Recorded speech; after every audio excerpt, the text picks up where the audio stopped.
I went to a restaurant in Korea that sells 500 kilograms of salmon every single month. This is how they make their giant Japanese salmon rice bowl. And this is also how I got food poisoning from eating too much salmon. This all happened when I was filming for my travel show in Korea.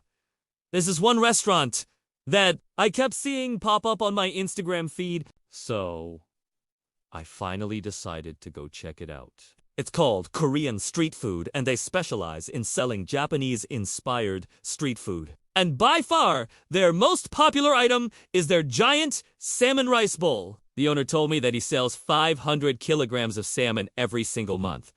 That's almost 1,100 pounds. And I wanted to see just how much salmon they go through in a day. They start preparing the salmon at 9 a.m. every morning, and by noon, they go through 20 to 30 kilograms of salmon. The chef told me that some days he even goes through more than 50 kilograms of salmon in just one day. All of their salmon is actually imported directly from Japan, and they only use the highest quality sashimi grade salmon. To make one of these salmon rice bowls, they use about 15 to 20 pieces of salmon, which are then sliced up and mixed with Japanese mayo and a sprinkle of salt, green onion, and sesame seeds. Then it's all piled up on top of a giant bed of white rice. Now, if you're rewatching this and you want like the idea of mixing mayo and rice together, trust me, this is gonna blow your mind because it's actually really delicious. The salmon is so fresh and high quality that you can pretty much eat it just as it is. But the Japanese mayo adds this really creamy and decadent texture that takes it to a whole new level.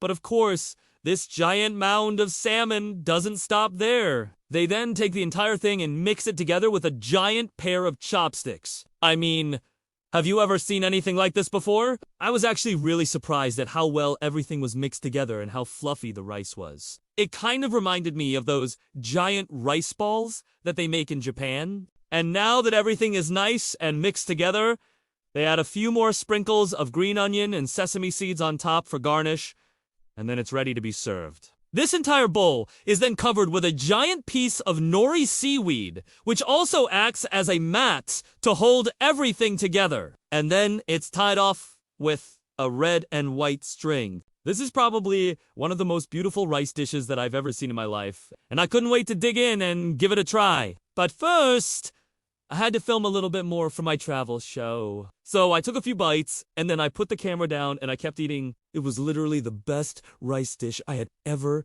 tasted in my life. The flavors were incredible, and I loved how fluffy and soft the rice was. I couldn't believe that I was eating this amazing salmon dish on the streets of Korea. And I also couldn't believe how much salmon I was eating in one sitting. In total, there were 20 pieces of salmon in this entire bowl. And I think I ate 16 of them. I mean, look at the size of this thing. It's basically a salmon feast. And honestly, I feel like I made a mistake eating all of that salmon in one sitting. Later that night, I started feeling a little bit sick. And I think I might have gotten food poisoning from eating too much salmon, but I'm not entirely sure. I did eat over 16 pieces of raw fish, so maybe my body just wasn't able to handle that. But the salmon did taste absolutely amazing. If you're in Korea and you're looking for an amazing salmon rice bowl, I highly recommend checking out Korean street food. Just make sure to bring an appetite because this thing is massive. I love traveling to different countries and trying their local cuisines. If you like that, make sure to follow for more updates. Thanks for watching, and I'll see you guys next time.